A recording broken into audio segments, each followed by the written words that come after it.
Bienvenue sur Africa 24 dans cette nouvelle édition du QG News. Voici les titres de l'actualité. L'ouverture du sommet extraordinaire de la CEDEAO au Ghana. Les dirigeants ouest-africains doivent plancher sur la situation politique au Mali. Un sommet marqué notamment par l'absence de l'homme fort du pays, le colonel Assimi Goïta.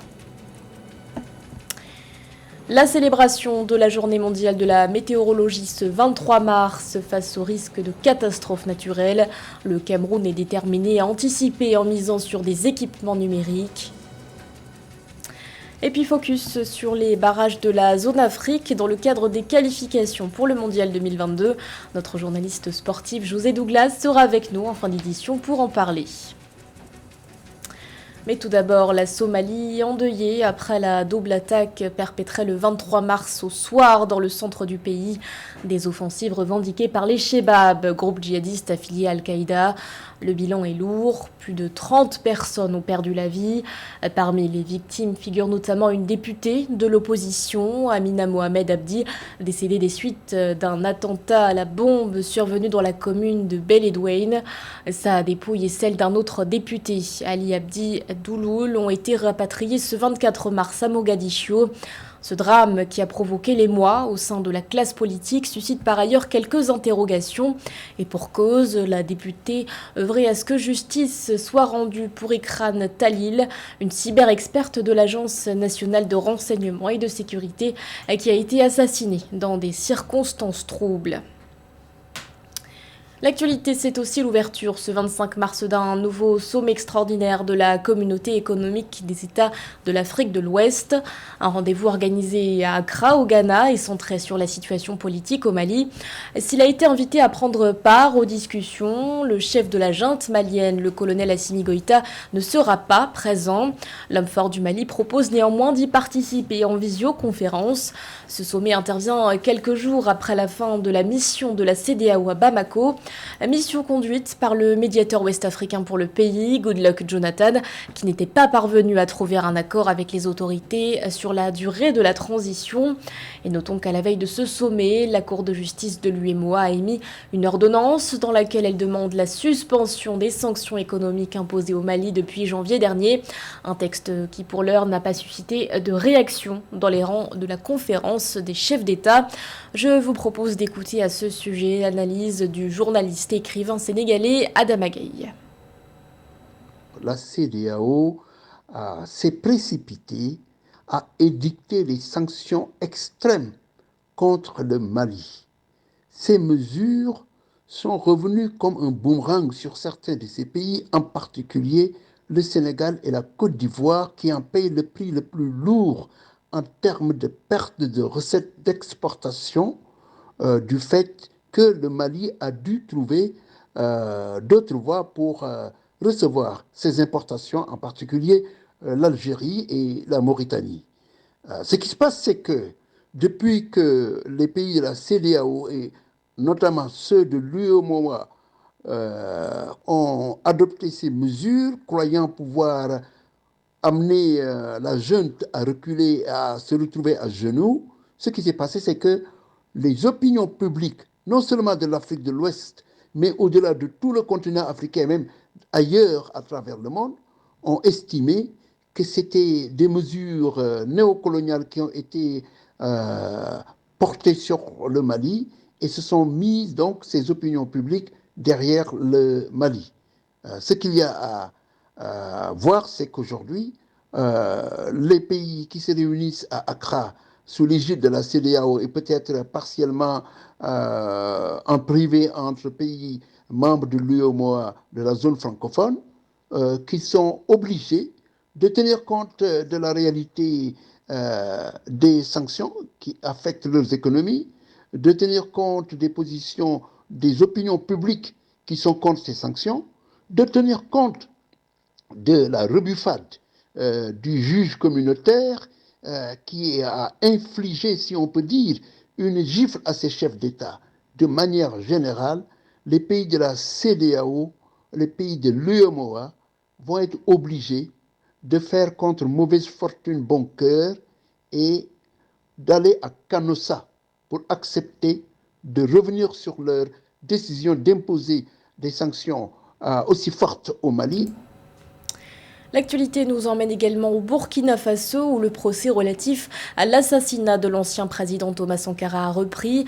Ce 24 mars, la parole était donnée aux avocats d'un des principaux accusés dans cette affaire, le général Gilbert Diendéré, l'ancien chef d'état-major particulier de Blaise Compaoré qui fait l'objet de plusieurs chefs d'accusation, attentat à la sûreté de l'État, complicité d'assassinat ou encore celle de cadavres. Rappelons que le parquet militaire a requis 20 ans de prison contre le général. Dans le reste de l'actualité, des résultats encourageants pour les ports tunisiens. Au cours de l'année 2021, l'activité commerciale de ces installations portuaires a connu une hausse de 4%. Une bonne performance dévoilée par l'Office de la marine marchande et des ports. Dans les détails, les ports tunisiens ont traité l'année dernière un peu plus de 28 millions de tonnes de marchandises contre un peu plus de 26 millions en 2020. Alerte précoce et action rapide, tel était le thème de la journée mondiale de la météorologie célébrée ce 23 mars. Une thématique aux résonances fortes pour le Cameroun, déterminé à trouver des solutions pour anticiper les catastrophes naturelles. Le pays a notamment misé sur des équipements numériques. Roberto Bogbi. Avant la phase de rénovation, le Cameroun comptait jusqu'ici 58 stations pour la collecte des données météorologiques, un équipement à base de mercure devenu obsolète et moins efficace. Les autorités procèdent ainsi depuis peu à leur remplacement par des équipements numériques disposant des capteurs qui distribuent les données automatiquement. Collaboration étroite entre le service qui élabore les alertes, qui est dans la direction de la météorologie nationale, et le service en charge de la réduction des risques de catastrophes, qui est pour le cas du Cameroun la direction de la protection civile, de manière à ce que, comme l'indique le thème de cette année, à chaque alerte précoce, qu'il y ait une action rapide. La sous-région Afrique centrale, tout comme les autres à travers le continent, fait face à des catastrophes dont la survenue, faute de moyens efficaces, n'ont pas pu être anticipées.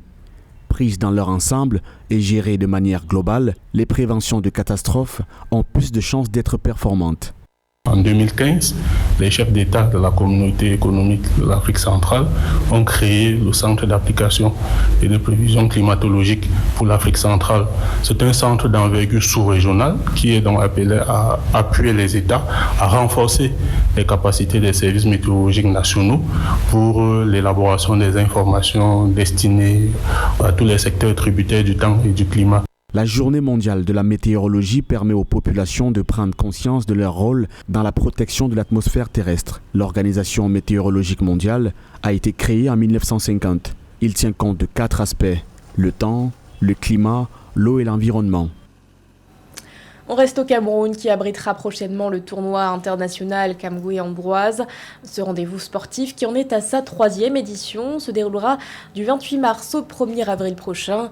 À l'occasion pour les recruteurs européens de détecter de nouveaux talents africains. Le point avec José Douglas.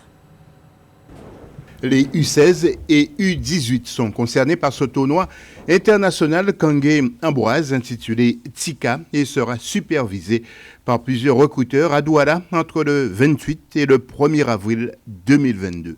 C'est un tournoi international qui n'a jamais été organisé avant par rapport à la qualité des invités que l'on reçoit. Il y a par exemple l'un des plus grands recruteurs du monde de Manchester qu'on appelle M. Ali Puvers et le grand psychologue de performance de très haut niveau qu'on appelle Ali Roussangou, où moi-même j'y serais, venir regarder des enfants qui jouent un tournoi international, les récupérer, commencer à prévoir de faire des contrats pour les amener en Europe. Jamais ça s'est vu.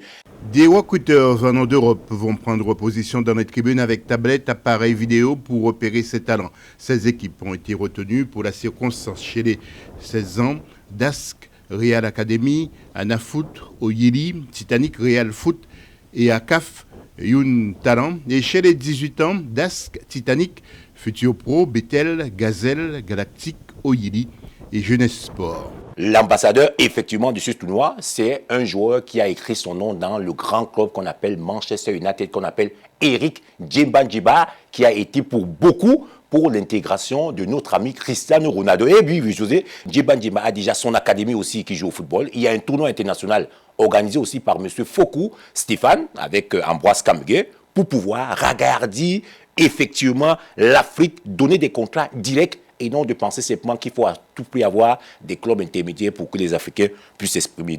Une visite médicale est indispensable pour les jeunes joueurs avant ce tournoi et 3 stades ont été retenus à Douala pour cette opération, celui de Sikam, de Bona Moussadi et l'annexe de Bépanda. Une chance pour les jeunes joueurs camerounais qui aspirent à devenir professionnels comme le grand Roger Mila et d'autres. L'actualité sportive, toujours avec un point sur les barrages de la zone Afrique dans le cadre des qualifications à la Coupe du Monde 2022. Et pour en parler, nous recevons sur ce plateau notre journaliste sportif, José Douglas. Bienvenue. Oui, rebonjour Kamesh. Alors, coup d'envoi ce vendredi du tour aller des éliminatoires du Mondial 2022 au Qatar. 10 sélections africaines sont dans la course et il n'en restera que 5.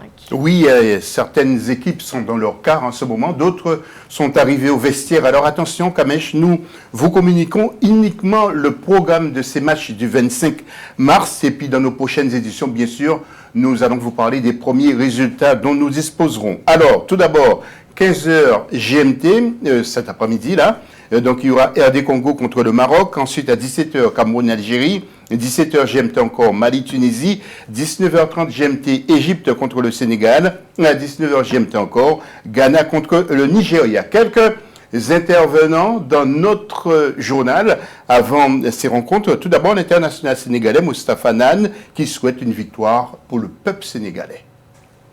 On va tout faire pour ne pas décevoir et pour aller à la Coupe du Monde à la deuxième fois consécutive. Et puis un stade tout neuf qui a été construit pour vous. Oui, c'est tout ce qui prouve que le peuple méritait de gagner cette victoire parce qu'ils font tout pour mettre tous les atouts de notre côté. On va recevoir là-bas l'Égypte et j'espère qu'on va faire un bon résultat pour eux parce qu'ils méritent. Donc, ils ont tout fait pour nous mettre bien. Omar Daf, l'entraîneur de Sochaux qui fait un excellent travail, nous parle ou plutôt rend hommage au sélectionneur Aliou Cissé. Il y a eu beaucoup de critiques à son égard, ça a été très difficile, mais il a tenu le cap et aujourd'hui il est récompensé de tous ses efforts. C'est tout le Sénégal qui est récompensé. Là, je tenais à le féliciter et lui souhaiter le meilleur pour la suite. Les cœurs des supporters battent très fort en ce moment. Attention, 2 pièces maîtresses du côté du Sénégal. Edouard Mendy dans les buts et Sadio Mané en attaque. Et puis du côté de l'Égypte, attention à Mohamed Salah. Sidi Napon et Walter Oyono pour nous dire 2 mots. Sur le Sénégal, je veux dire Bernard Mendy, c'est l'un des meilleurs gardiens actuellement du monde, si on veut bien voir. Même avec les récompenses au niveau de la FIFA, ça devait lui revenir, tout le monde le sait. Au niveau de Sadio Mané, qui a toujours réagi au bon moment, au moment où on l'entend, c'est là on le voit. C'est un garçon vraiment aujourd'hui qui fait le bonheur des Africains et du peuple sénégalais. Oui, Mohamed Salah reste Mohamed Salah. Mohamed Salah n'est plus à présenter. Mais autour de lui, cette équipe est construite pour que Mohamed Salah brille, pour qu'il apporte ce petit plus. Ce qui peut faire défaut parfois, c'est qu'à un moment donné, l'Égypte n'a pas plus d'armes offensives. Mais bon, Salah reste, on va dire, peut-être pas l'unique, mais la plus sûre des armes offensives égyptiennes. Et focus à présent sur 2 matchs attendus, le face-à-face Mali-Tunisie et la rencontre Maroc-République démocratique du Congo. Ah oui, effectivement, Tunisie contre le Mali, ça va jouer à Bamako. Il doit y avoir du monde déjà dans les rues de Bamako. C'est à 17h GMT. Et justement, Souleymane Traoré, passionné du football malien, il est aussi malien, il nous parle justement des nouveaux qui sont arrivés dans le groupe. Il y a eu de nouveaux aussi des retours. Quels sont-ils? Les retours, c'est Cheikh Doucouré de Lens qui n'a pas participé à la CAN mais qui est là. Et il y a aussi Abdoulaye Diaby, l'ancien capitaine, qui joue actuellement à Al Jazeera, qui fait une très bonne saison, qui marque 2 buts. Offensivement, surtout le Mali, on était un peu faible offensivement, ça sera un atout offensif pour nous. Il y a aussi de nouveau Abdoulaye Doucouré d'Everton, un milieu box-to-box qui peut aider le Mali dans ces registres-là, numéro 8 ou numéro 10, qui peut jouer différents postes. Il y a aussi un autre nouveau qui s'appelle Almami Touré, qui a joué avec l'équipe nationale jeune de la France. Et dans cette édition, nous revenons encore sur RD Congo contre le Maroc. Match compliqué pour les Lions de la Tasse. Et puis l'entraîneur Vaïd Alilozic qui est surveillé. Vous savez qu'il s'est passé de plusieurs cadres. Et justement, Saïd Afezi nous dit quelques mots avant la rencontre. plein de joueurs absents, notamment Hakim Ziyech qui est en conflit avec le coach, Noussair Mazraoui, le joueur de l'Ajax Amsterdam qui va très certainement finir au Barça la saison prochaine, Amin Harit de l'Olympique de Marseille, etc., etc. Beaucoup de joueurs comme ça qui sont Zouir Fedal du Sporting de Lisbonne, qui sont pas appelés ou en conflit avec le sélectionneur. Et autres belles affiches au programme, José, Cameroun-Algérie et Ghana-Nigeria. Et il ne faut pas trembler. D'abord Cameroun-Algérie, stade de Japoma à Douala. Là aussi, Kamesh, il y aura du monde. Alors, les Lions, donc les indomptables, ne doivent pas se rater. Puis les Fennecs espèrent beaucoup. Écoutons Anne Fabian et Nordine Korichi. L'Algérie sait très bien que la bête noire de toute son histoire footballistique, ça reste les Lions indomptables du Cameroun. Et ce n'est pas parce que l'Algérie n'a pas souvent été une équipe performante, mais c'est que les Lions indomptables ont quelque chose pour dompter chaque fois les Fennecs d'Alger que les Algériens eux-mêmes n'arrivent pas à comprendre. C'est pour ça que Rigobertson, lui, il a dit, il n'imagine même pas, non seulement penser perdre à Japoma, et surtout pas à Bilda. Ça va être un match compliqué pour les deux équipes, avec une équipe camerounaise qui va jouer de l'avant, qui va tout faire pour essayer d'attaquer et marquer des buts, et à contrario, une équipe d'Algérie qui va se rassurer avec un bloc plus soudé qu'elle l'a fait quand elle était à la CAN, et jouer en contre-attaque. Voilà, et puis prudence pour un match quand même qui sera délicat parce que c'est l'incertitude aussi, l'incertitude, je dis bien pour Ghana contre Nigeria. Un ancien joueur nigérian nous dit quelques mots. Dans le foot d'aujourd'hui, il ne faut jamais sous-estimer aucune équipe. Ça va dépendre de comment Ghana va jouer le jour même. Et ça va même dépendre de comment le Nigeria va jouer le jour même. C'est ouvert en fait. Donc moi, autant qu'Africaine, je souhaite que le meilleur gagne. Mais il y a une petite avantage quand même que je vois pour l'équipe de Nigeria. Et José, il y avait aussi des matchs amicaux programmés ce jeudi. Oui, nous avons fait le tour des barrages. Et oui, effectivement, les matchs amicaux avec Kosovo qui écrase le Burkina Faso 5-0 et le Bénin qui bat le Libéria 4-0. Le match Madagascar-Afghanistan a été annulé. Et puis, pour votre information, sachez que ce vendredi, il y aura plusieurs matchs, notamment Congo contre Zambie, il y aura Comores contre l'Éthiopie, également Liechtenstein contre le Cap-Vert, il y aura Afrique du Sud contre la Guinée et France-Côte d'Ivoire un peu plus tard dans la soirée. Et puis demain, samedi, il y aura Angola contre Guinée-Bissau, Tanzanie contre Botswana, Libye contre le Niger et Mauritanie-Mozambique. Et puis un tout dernier match, Kamesh, Soudan contre la République centrafricaine. Merci beaucoup José pour toutes ces précisions. Ce journal a été réalisé par l'ensemble de la rédaction. Merci de votre fidélité. L'actualité continue sur Africa 24.